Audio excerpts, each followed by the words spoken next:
everyone. Well, thank you all for being here at our second Millennium Alliance Advisory Board virtual panel episode. We have a really great group here, a very unique group with a lot of different backgrounds and experiences.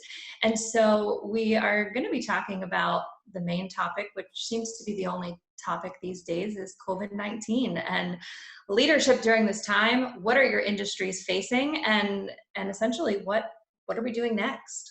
So we have Samir Batra of BAHA Enterprises will be facilitating this conversation, and we are joined by cybersecurity expert Vince Campitelli and our two marketing gurus, Connie Weaver and Cynthia Johnson. So Samir, I'm going to let you take it from here. Okay, great. Again, thanks to the Millennium Alliance for having us. And again, it would have been nice if we could have all done this in person. I think all of us just sort of recently met virtually, and I guess that's the new norm, right? We're all going to be meeting virtually. So, to kick things off, what I wanted to do is just sort of have everyone, quickly introduce yourself, where you're dialing in from today, or where you're zooming in from, and also talk a little bit about and industries that you sort of are focused in. So why don't we start with Connie first? Well, thank you. And we're dialing in from all across the country. I have to say, I'm dialing in from the west coast of Florida, down in the Naples area. And if I walk about 10 feet away, I can look at the beach. So it gives me peace and calm in this time where we're spending so much time indoors and on Zoom, etc. But I come from an eclectic career, to say the best. I spent a good part of my career in marketing before pivoting and running investor relations for MCI, Microsoft, and AT&T, and then becoming AT&T's CMO and pivoting back to marketing and doing that for Bearing Point in a very broad global capacity. And now for the last about 12 years, I've been in the financial services and insurance sector between Hartford, TIA, and now working with a number of companies, including Equitable. So it's been a very interesting journey, interesting time, but I'm back focusing on marketing and focused on the customer, and lots to talk about today. Okay, great. Thank you, Connie. Vince, why don't we have you go next? Sure. Vince Campitelli. Currently, I am working as a consultant to the Office of the CEO of the Cloud Security Alliance, which you may or may not be familiar with, but we're a worldwide non-for-profit organization committed to developing guidance and support for organizations who are migrating to cloud technology platforms. Previous to this relationship with CSA, I've varied experience, primarily focusing in the three areas of information technology, risk management, and auditing, and have spent time both as a partner with a major CPA firm, number of short sprints with some organizations on Wall Street, and then primarily in banking and in healthcare. Okay, great. And Vince, where are you zooming in from? I'm dialing in from Charlotte, North Carolina. Okay, great. Awesome. Unfortunately, when I moved here, Connie, I thought it was close to the ocean since it's the Atlantic Ocean, but it's about 3.5 hours away. So I can't jump out into the breakers. Right, exactly. And then Cynthia, why don't we have you go next? Great.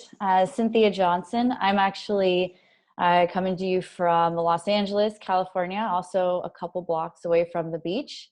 But our beaches are closed, so I don't get to enjoy it as much as Connie.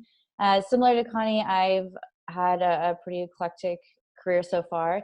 I actually started in the platform side of social media websites, live streaming primarily.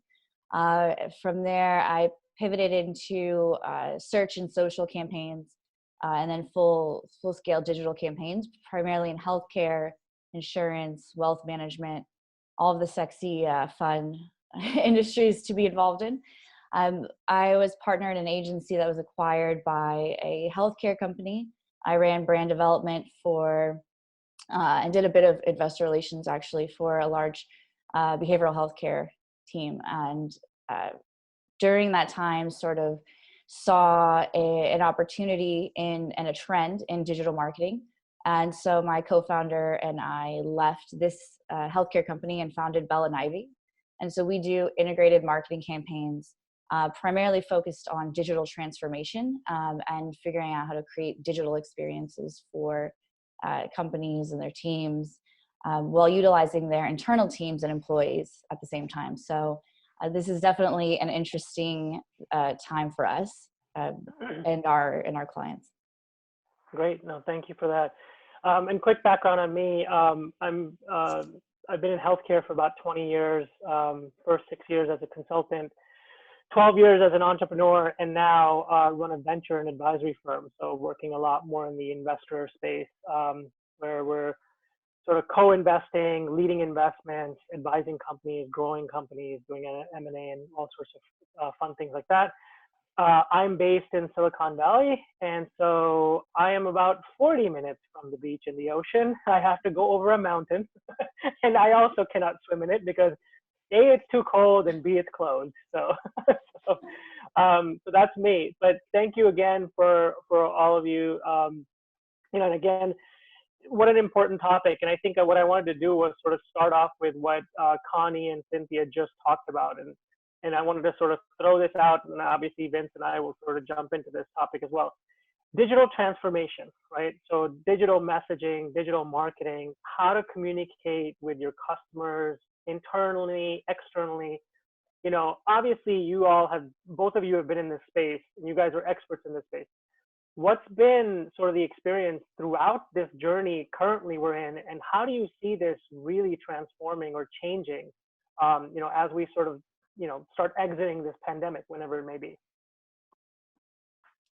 Yeah, I can jump in. So Sure.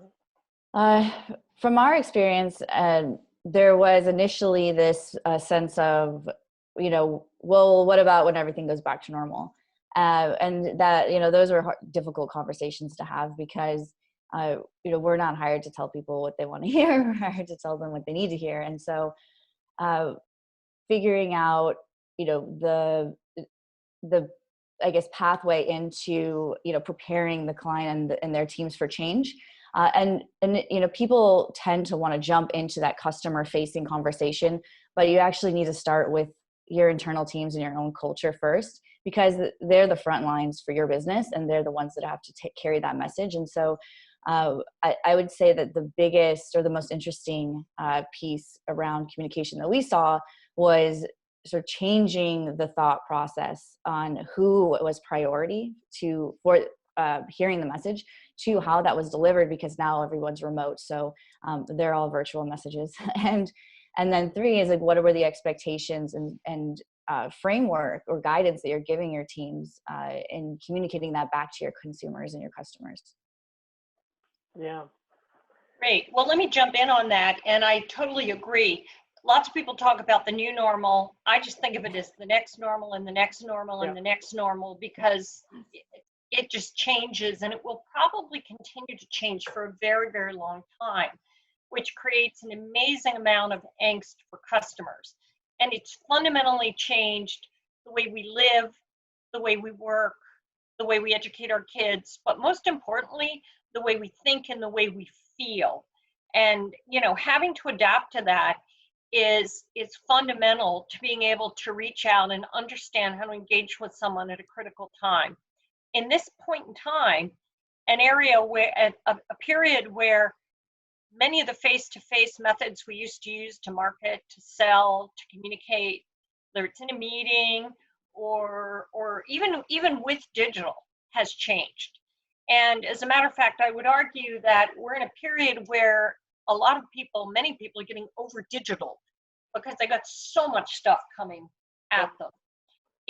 I think that having the platform, but most importantly, understanding the customer, the individual, whatever the state is that you're communicating with, and this is relevant for an employee, around keeping employees motivated and engaged, new ways of working, the customers that you're trying to both embrace and reassure and also retain. And being in the financial services industry, it's an interesting place because we went from incredible fear where you wanted to wrap and meet your clients, wrap your arms around them and reassure them, and frankly, not get them to do something that they would regret later, to a period now where we're trying to think about the fact that while COVID has disrupted what you might have thought as your financial plan, what you might have thought as your retirement plan, no, it really hasn't, but it has given us pause to think about different ways to have communications, to stress test it, to really be very different. And that's all being done digitally. And when we talk about digital, let's face it, digital is everything these days. But I think the combination of using face-to-face digital with other forms of communication and ensuring that the message is resonating and landing on the individual the right way becomes the whole core. Having the capabilities to do that, and in many cases, people were ready for that, but a lot of people weren't, and they've had to adapt. And what I'm impressed with is the companies I'm working with, watching them adapt, watching them think of new ways of working, new ways of communicating, leveraging digital that bring these fundamental tenets together. So they're not just bombarding, they're not just doing because they think they should, they're doing it to truly engage. That's an impressive outcome, and that's what I'm observing where I'm working now. Yeah, no, it's a really important point. And Vince, maybe you can add to this before I'll sort of jump in with a healthcare angle. Well, I was just going to add to what Connie had mentioned, because what was going through my mind was, the whole purpose of business transformation, i.e. going digital, was essentially to prepare companies to deal with some of the chaos that's been produced by the virus. And so to me, it's a real litmus test. And I think Connie, positively was inclined to support this thesis, and that is they should be better prepared to adapt and adopt and be agile and use that to their benefit in making it through this coronavirus episode that we're going through. So theoretically, if that was the right movement, to transform your business and go digital, I would think with the benefit of hindsight, 2 or 3 years from now, we can look backwards and ask that question of whether those businesses that we're going through or have already transformed, were they more successful in dealing with, having positive outcomes and being able to get to the new normal more efficiently and effectively than those legacy types of organizations who were steadfast or who hadn't thought about transforming yet. Yeah, and I think, I'm sure this is true across industries. Every business or industry was on, has been on some digital transformation journey, right? Let's just say. But then this sort of highlights the fact that, okay, it's almost like you're looking at a report card and saying, hey, I was supposed to be doing this. Let me look at how far along am I in my journey, and both as an industry and then specifically as a business. And so from healthcare, I'll tell you, healthcare, and Vince, you can probably say this too, we're the kicking and screaming industry. Man, I don't want to do it. I don't want to change. We're always last in everything, right? We're always being dragged through. And it's really interesting today because, from an entrepreneurial and innovation perspective, obviously innovation is happening from a digital perspective, right? Technology perspective. But traction in healthcare is so slow. And so it's been really interesting to see how people are now trying to communicate or trying to reach their audiences with pure digital channels where, healthcare has always relied on sort of, I could do let's just say if you're trying to reach out to a customer, a webinar or, a session or email them stuff. But you know what? I still have to fly to the hospital or to the insurance company or to the doctor, and they have to look at me face to face, and I still need to, shake hands. Well, what do you do now? Right? You can't do any of that stuff. You have to completely rely on technology. And so it's sort of an interesting, sort of transition, I guess, we're going through, and some of us are getting, being pulled in it from a kicking and screaming perspective. And we've always looked at financial services, right? Healthcare's always looked at that, because we've always talked about, well, what's the most important thing in the world? Well, it's eating, it's money, and it's health. Well, if you look at the financial services industry, I don't remember the last time I went to a bank. Like, I don't remember the last time I went to a mortgage broker's, office. I mean, it's been all digital. It's been all sort of, online, right? And so, I felt like that was even the communication that I was getting from my banks and from my, investment bank or whatever it was just seamless. It was like nothing really felt different. It felt like, okay, they've already sort of embraced this transition, and it's just sort of like business as usual. So anything to add to that before we sort of start diving into a little bit of a transition topic? Well, Go ahead. I was just going to say, to your point, they say necessity is the motherhood of invention. And with the coronavirus, as bad as it is, it's helped the regulators make decisions much faster. And between regulation and the fact that the government's now willing to pay for telehealth services, two big hurdles that the industry had to overcome, I see that genie out of the bottle now, and I think we're going to see an explosion of telehealth and new innovation in the delivery of healthcare in ways that I would say 6 months ago were seen as maybe 5-year objectives. Now they're seen as 6 months to a year objectives. And now major pharmaceutical firms are willing to invest in not only doing trials, which are being approved more rapidly, but they are also actually producing the product with the risk that the product might not be viable in the marketplace, but they understand the scale at which this product will be needed. If it is successful, they're now changing their whole risk equation. I couldn't agree to make that product. Yeah, I couldn't agree with you more. It's interesting. Crisis is such a catalyst to drive change. And we saw it in 2008, and we've seen it in other situations. But I mean, it's just an amazing, amazing catalyst for change. And I'm seeing it in financial services, much the way you've described it across the healthcare industry. A lot of the ways of working have changed. People have embraced technology that have always done things in different ways. And as a result of that, I think the human connection and frankly, the ability to communicate with more people in many respects in a more effective way is really coming to the forefront. I also think it's pretty profound because this type of situation, I know, and I think we're going to talk about this a little bit, has really changed the ways people work, make decisions. In many respects, when we're all sitting here looking face to face and having a conversation, in a sense, it democratizes this in a way that, in the past, you couldn't have worked through things quite as quickly, especially in very traditional industries. So I'm very impressed by some of the change that I'm seeing, but also I don't think we're ever going to go back to the way it is or the way it was. I think more and more we'll adopt the best from this situation and will, to your point, catapult into new ways of working and new ways of collaborating with clients and employees that will be very beneficial in the future.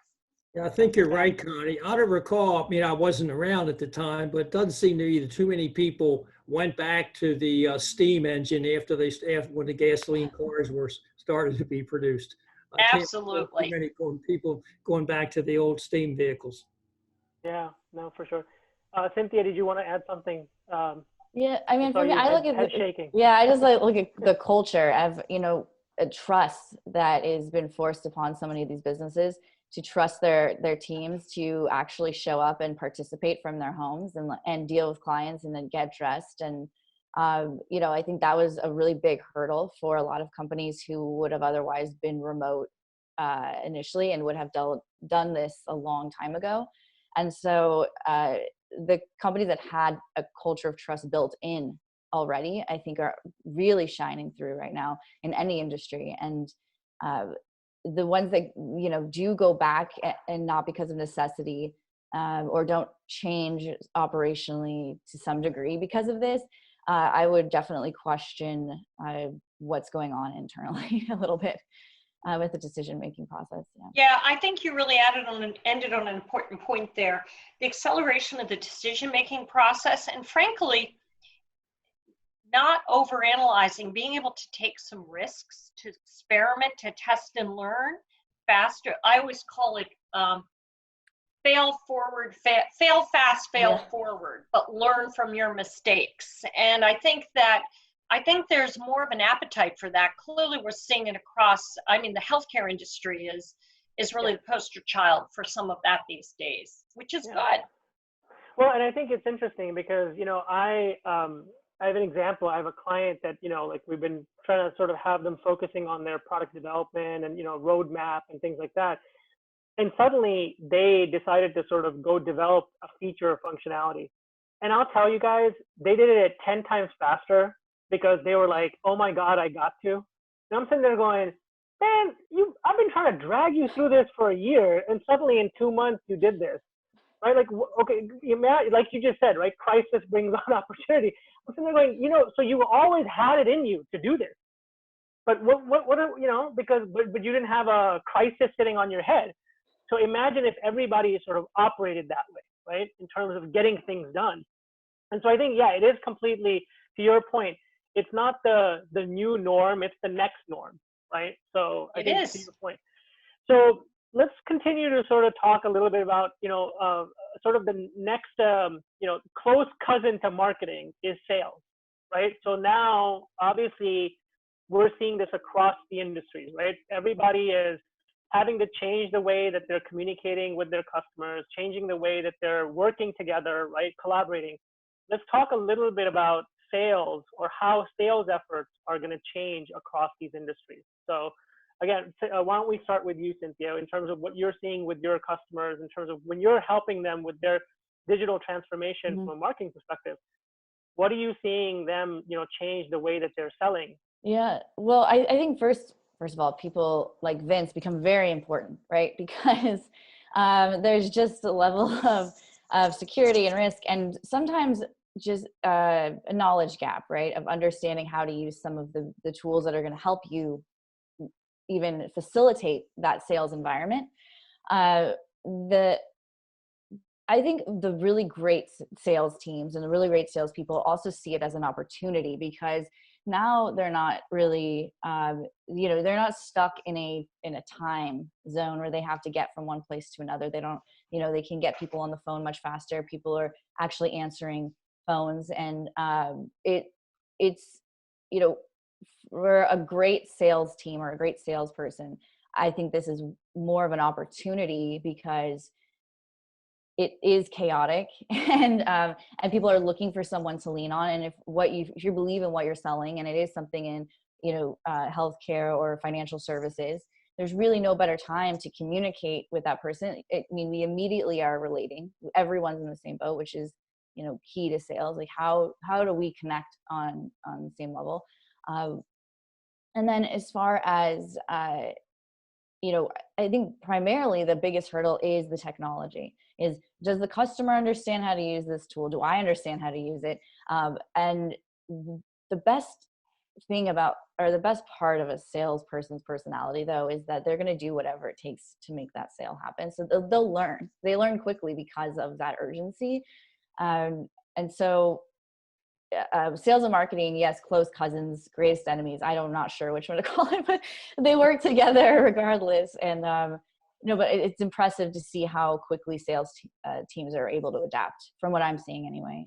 Especially maybe too much in healthcare. I've seen, you know, their sales teams maybe moving faster than the facilities that they're selling services into, which is that, you know, creates more of a time situation. So you're trying to get someone into a certain specific type of treatment, and the facility isn't necessarily prepared for that. So slowing them down has actually been a key part of our process.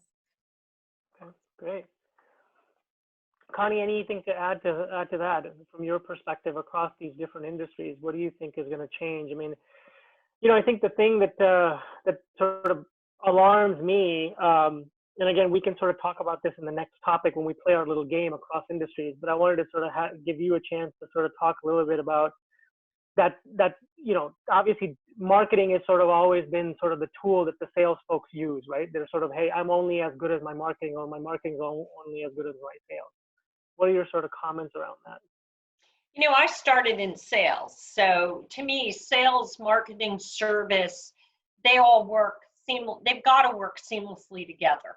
And again, particularly, I've spent most of my career in one form or another of service businesses. And right now, think about some of the industries that are the most heavily hit. So your approach to sales and the way you think about connecting with customers, which is a form of selling, especially in a consumer business, has never been more important. Mm-hmm. But at the end of the day, for those people who are more in a B2B environment, you're not walking into that office anymore. You're not having those meetings. It's harder to nurture and build new relationships, gain new business. And it's super important to embrace what you already have. So I think the balance of embrace what you have, but also looking at understanding what is the situation the person you're selling to is in. Because the way you walked in the door to pitch to someone in the past that might have been highly effective, they may not work anymore. It may be less relevant. Mm-hmm. That may not be on that person's mind, but yet you still have to break through. So I always go back to know the customer, understand what it's going to take to be relevant in the environment, which means adapting your methods, because you might not be able to walk in the door, adapting your message, and adapting the way you connect with the individual. If you can find that way to be relevant, whether it's a prospect or whether it's an existing client, to evolve them, that's a different mindset.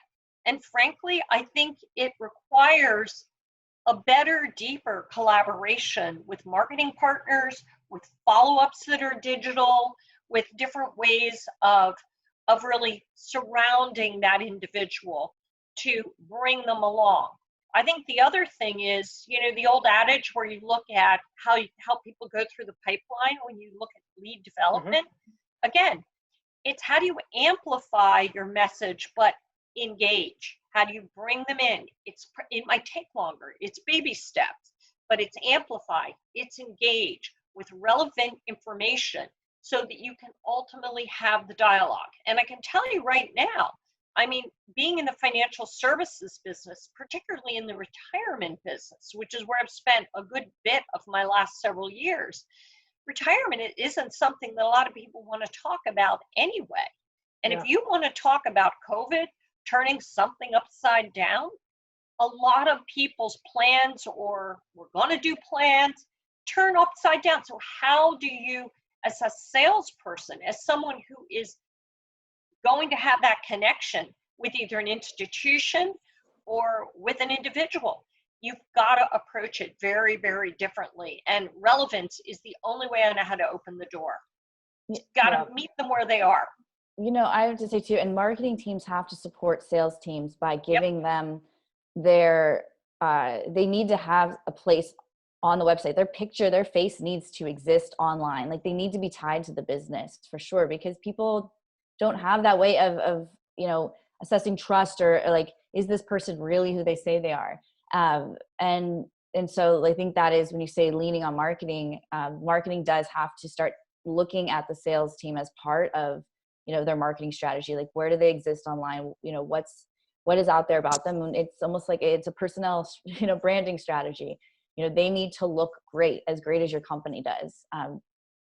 And yeah, absolutely. They need to be supported. And sales people also need to reach out to marketing and push them in different directions, because the person having those conversations with the customer always knows a bit more, no matter how you're looking at it. It's an ecosystem, and service fits in that equation just as importantly. As a matter of fact, I would argue plays, depending on the industry, a much more elevated role, because it's often the place people go for help.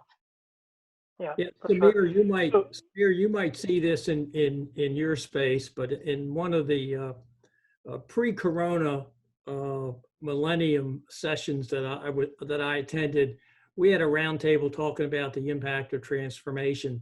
And so we developed what I call these business truisms. And when I go through this, you might want to think about what is the impact on the people in the organization who have to support and make this successful. And so the following truisms, we were talking about were, number one, in today's world, innovation spawns technology. Technology fosters complexity. Complexity requires visibility and the ability to see and understand content and visibility into your product and your service offerings, and that requires communication and awareness. So if you think about that thread of new products and new services, your whole team that supports that, from the salespeople to the support desk to the engineers, they all have to think about that model and what are your customers, whoever they are, in the consumer side or the business side. How do you support those customers? Because you want people to continue to buy what you're developing. And so when people need support, if the support's not there for the customer, they're not going to go back and buy the product again. Yeah, no, for sure. Vince, I wanted to sort of move towards sort of your expertise. And we've talked a lot about, digital transformation, marketing, sales, and obviously there's a shift in focus in terms of how we're going to do business. This obviously puts a lot of pressure on the technology infrastructure of an organization, of the entire system. I mean, think about how much we're using Zoom and all these sort of services. Right. Well, let's talk about your favorite topic, cybersecurity, right? So talk about a little bit about that in terms of, what's the pressure being put on infrastructure now, right? We've already seen breaches in cybersecurity and identity theft in the past. If we have quadruple, 10x more people, volume and data transferring, how exposed are we, and how ready is the industry to deal with this today? Well, I think it's going to be a major challenge, and to me, the major challenge is we're going through a huge transformation in which the vast majority of the products and the services that we consumed as consumers, whether we're a business consumer or retail consumer, individual consumer, all involved typically products and services that had some tangibility to it.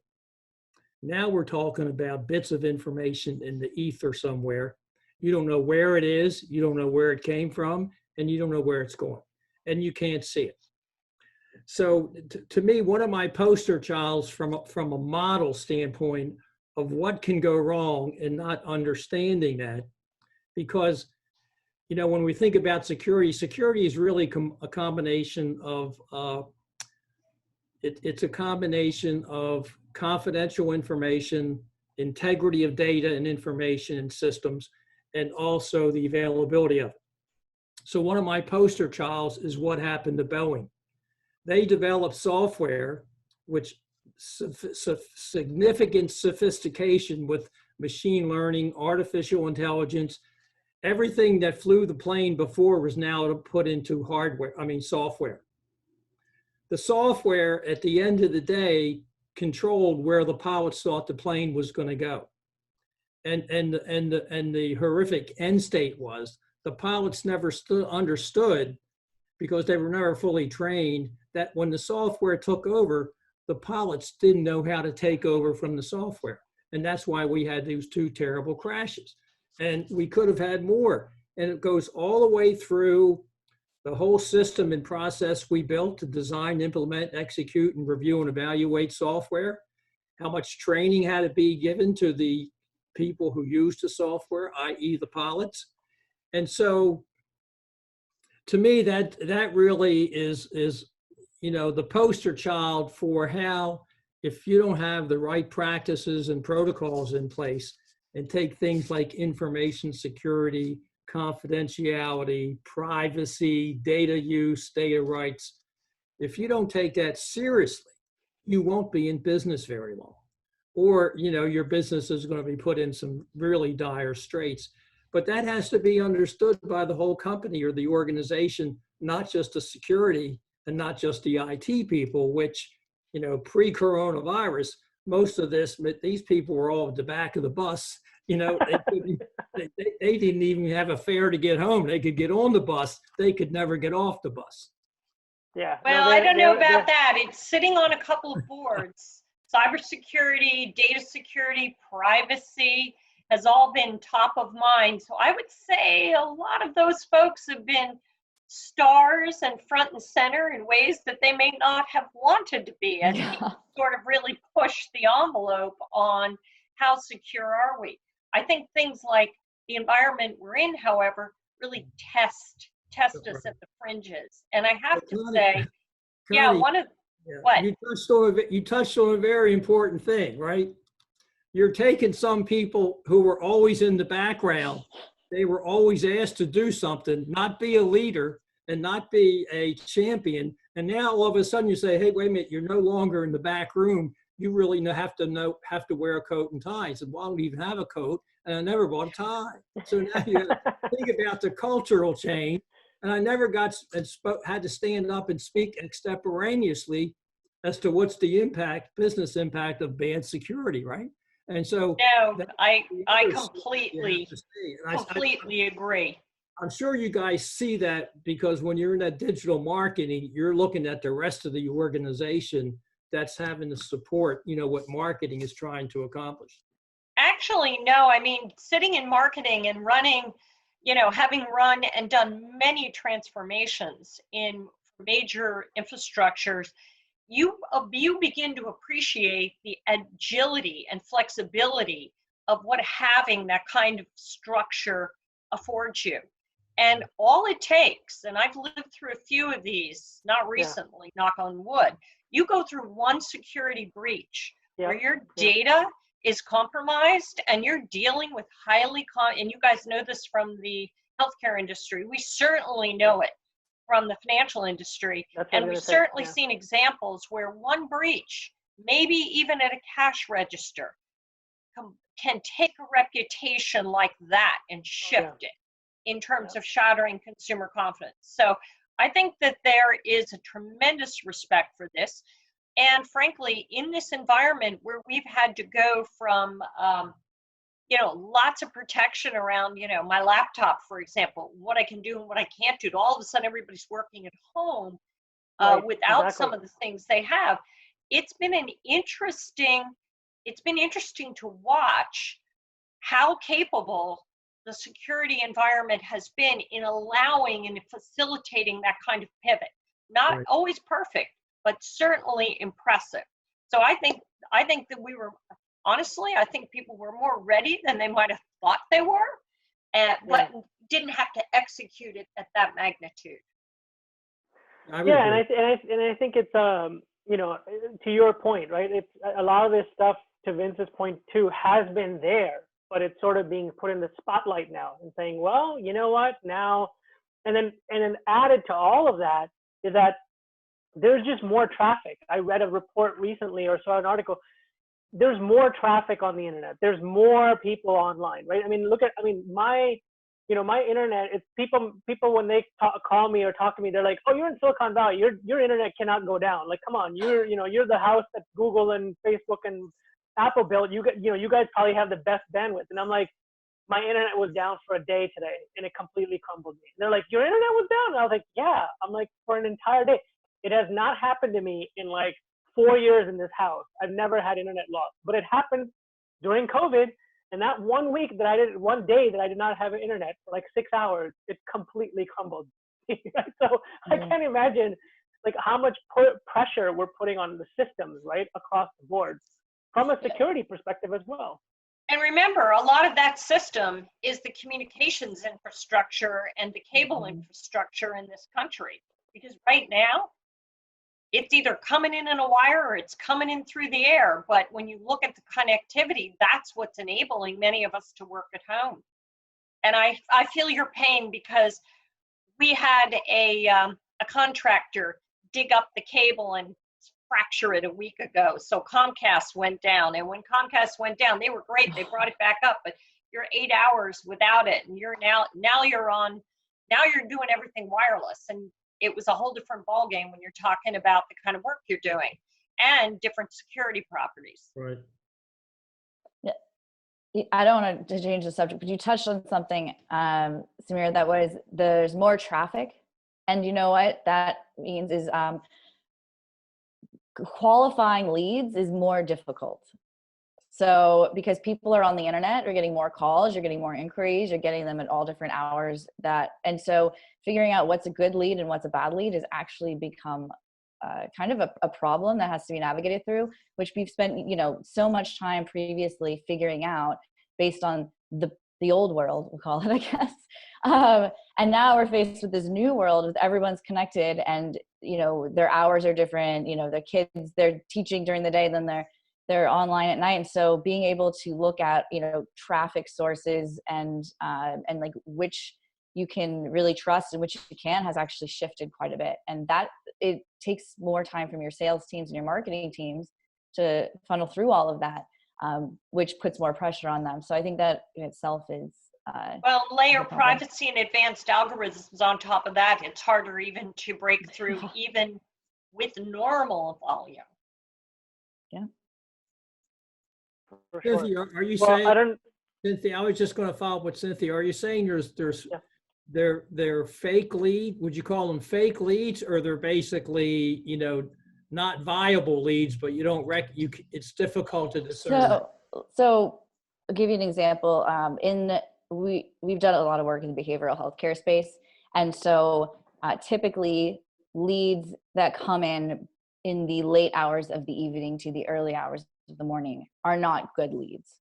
They're bad. We call them bad leads because there's a certain type of call that is coming through. The person thinks they want treatment, they don't want treatment. And then the morning hours, between 7 a.m. to 11 a.m., we call them like the soap opera hours, tend to be better because those are your moms, those are your wives and your, who are making those calls. Right. Well, now because the kids are home and because everyone's together, those hours are shifting, right? So you make calls like that are very personal. You do the kind of discovery when you have the time and you're alone. So that's changing. Yeah. Okay. Or you do what I do, you stick them in a pile in that basket over there as a to be done, and I haven't quite found the window yet. Yeah. Right. Well, this is great. And I know we have about 14 minutes left. So let's sort of go through, not necessarily a rapid fire, but what I want to do is sort of go across different industries and you can sort of talk about, I like what Connie says, not the new norm, but the next norm. So let's do a little bit of that game. We'll sort of kick it off, and I'll sort of pick on a couple of industries that not necessarily are represented by all of us, or any of us, but that I feel like, they've got some challenging days in front of them, and they have some days that are going to really just force them to redo a lot of what they're gonna, how they're gonna be challenged, right? So services industry, right? We don't have to sit there and talk much about this, right? The folks in tourism, hospitality, travel. I mean, I can't imagine being in those industries right now. I mean, what does your future look like when people are not going to be traveling? They're not going to get on planes. I mean, even the real estate industry, right? So this has been and I'll touch on the real estate one for a second, and then I'm going to sort of let you guys jump in. Real estate to me has been so interesting because, I've sort of been a sort of on the side a real estate investor for quite a bit of time, for about 15, 20 years. And I've sat there and been through so many closings and short sales and I'm sitting there going, why is all this stuff on so much paper? Come on. Why do I have to physically meet somebody? Why do you need to send me a book of it? Why cannot I digitally sign, 200 reams of paper? Now, again, there's reasons for it. I sound like that consumer who's complaining about something that he doesn't know really about, right, in the background. But let's just be honest, right? At the end of the day, like some of these things are ripe for transformation, right? Another thing is, down the street from my house, one of our neighbors finally finished building his remodeled home that they're about to sell. Well, he's going to do an open house. And I'm sitting there going, in COVID times, how are you going to do an open house? And you'd be amazed. They have an entire new process on how to do open houses. But a lot of that was also shifting online. Because imagine, how many times were you given listings back in the day where they said, hey, here's a panoramic 360 view of the house inside. And you're like, yeah, but I'm going to go look at it. So, but now you're probably going to rely on that. So I think I want to hear from you guys about, some of these industries that you might be in, that you might not be in. What do you think is the future? What's their next norm, as Connie calls it? So anyone who wants to start. Sure. Don't make me pick on you. I'll talk. I think this actually goes back to our one of our original touch points with salespeople, right? Is that they're driven to make a sale, and they're actually the ones informing a lot of these decisions across the board. Is they're like, okay, people aren't going to go in there now. We need them to go in there, so let's get masks. Let's make sure that everyone's washing their hands.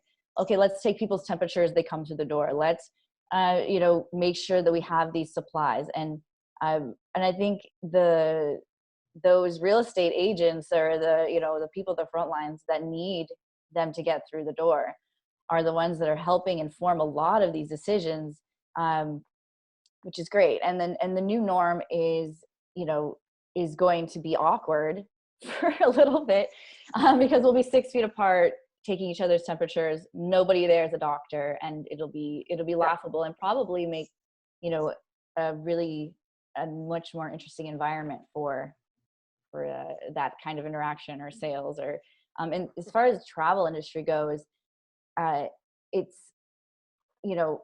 that is an interesting one. I think the companies that are going to do well are going to have to be extremely creative, and the ones that won't do well probably weren't doing that well to begin with, right? I mean, they probably weren't doing all that they said they were doing to start.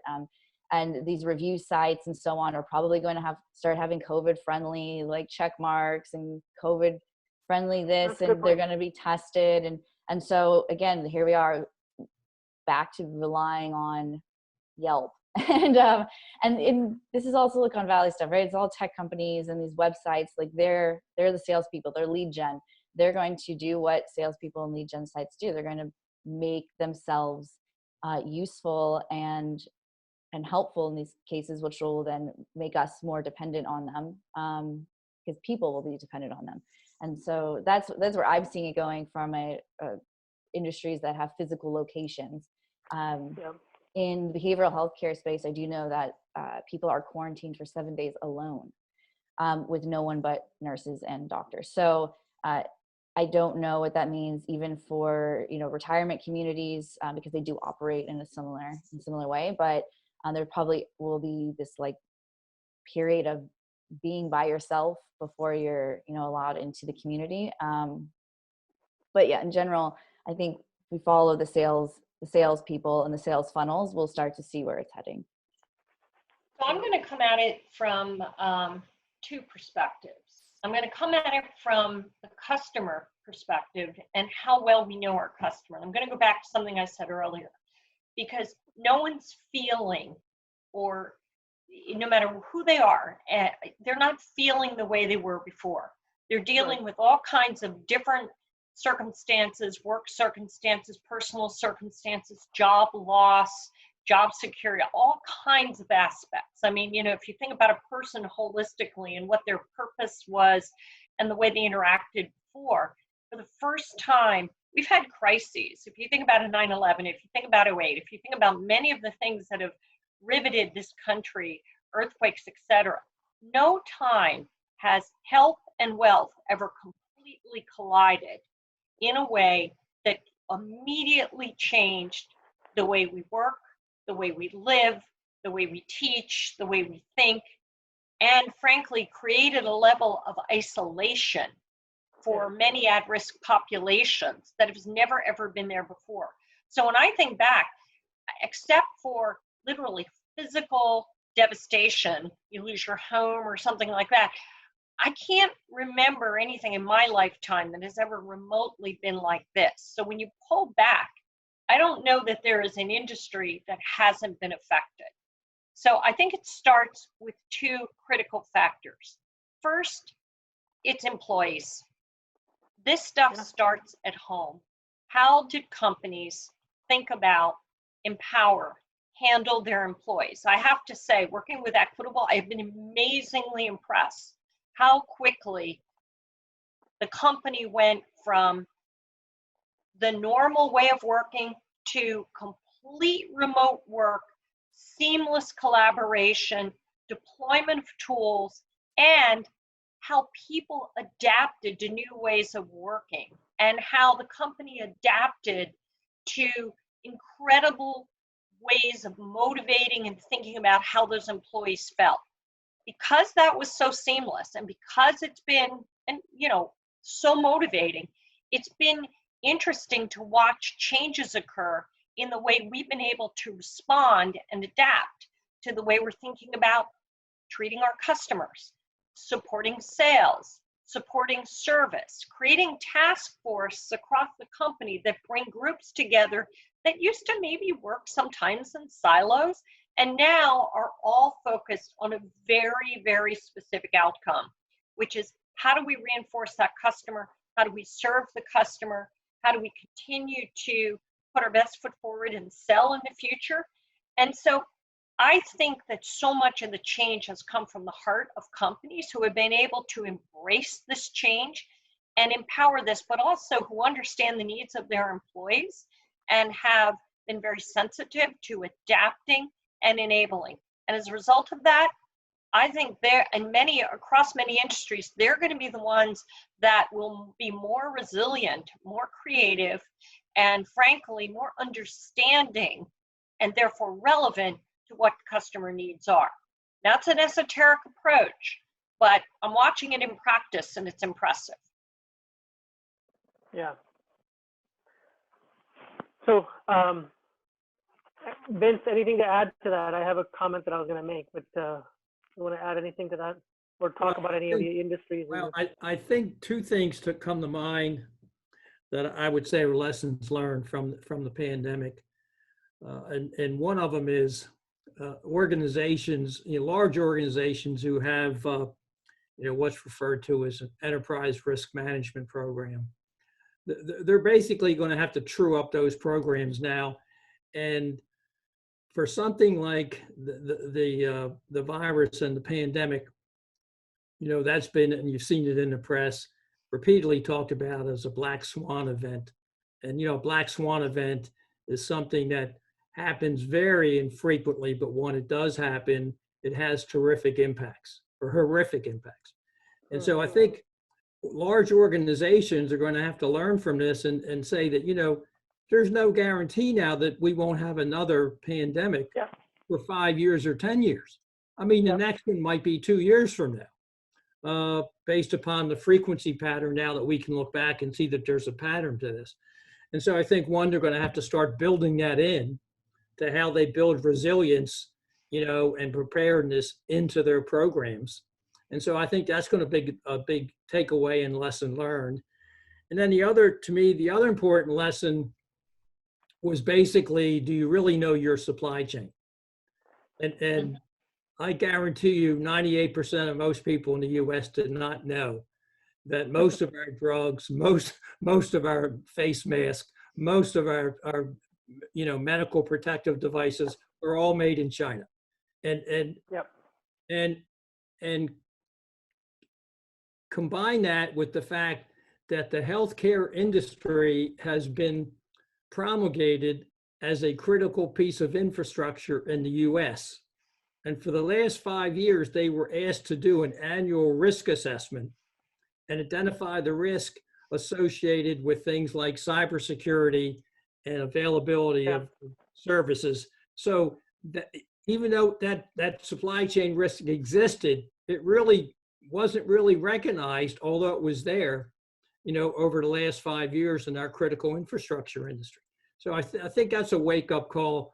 Organizations really need to understand what is in their supply chain and what is in that supply chain that's going to put them critically at risk if they lose that ability to get access to that product or that supply chain. Couldn't agree with you more. Yeah. No, and as I know we got about a minute left. I mean, it's going to be fascinating to see, again, how, Connie, you mentioned this, how the world changes, because Great Recession changed things, but they changed things based on industries and, structure that we already lived in. This structure has broken, right? It's going to be a completely different world that we're going to live in. And what I'm sort of, I'm worried about, concerned about, keeps me awake is 36 million people just filed for unemployment, right? We've had the largest unemployment rate ever. Now, obviously, we can account for a lot of those people. Some of these industries that will never be the same again, right? Like we just talked about, like hospitality, restaurants, travel. I mean, so you're not only going to have these 36 million people eventually, whenever we do recover, have to go back to work, but they might not be going back to the same job anymore, right? It doesn't exist. So what happens from a skill set perspective? Education becomes so important. Cross-training becomes so important because these people may have to adopt to the new norm, as we call it, right? Hey, I need to take a job where I can, quote unquote, be pandemic safe, right? And luckily, all of us sitting here on our Zoom, we're sort of in, pandemic safe-ish environment, right? We're not, for the most part. So, but that's the thing that's fascinating to me is that things are so different and we're not going to go back to the same. What's going to happen to all these people? Where are they going to go work? How are they going to support? Because they're important. They need to go back to work to support the economy because it's a trickle down, right? At the end of the day, their unemployment impacts us somewhere down the road. You mentioned one thing that I think is really important, that's retraining, and what this is going to do to the educational system, particularly in higher ed. If anything, online was happening, MOOCs, but I think this is going to fundamentally change and accelerate opportunities, especially for institutions that are going to look at different ways of retraining and coming through this. It's hard for kids going to college for sure. It's part of that experience. But I think it also could have a really good side benefit for training and outreach and democratizing, taking distance away. Yep. No, absolutely. Same with medicine. We've seen it. We've seen these many trends happen in the past, but hopefully, like we talked about, some of these things get accelerated, right? Yeah, it's the new norm, but let's just go ahead and accelerate the path from this, right? Rather than having to sort of wait for it to show up. So yeah. And all right. I think I'm just reading a message here. Okay. I think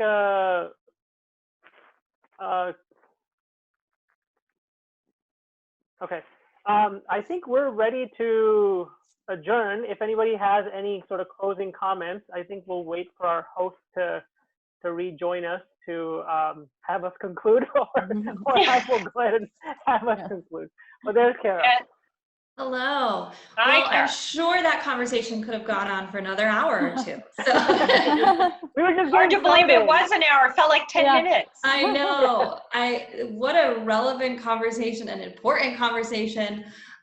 Thank you all so much for being involved. And all of you have been on the Millennium Alliance board for a couple of years, and some of you since its inception. So thank you again, as always, for your involvement, and we really value your insights. And here is to the next normal. Next normal. Thank you, Connie. Thank you, Vince. Thank you. Thanks. Bye, everyone. Take care. Bye-bye.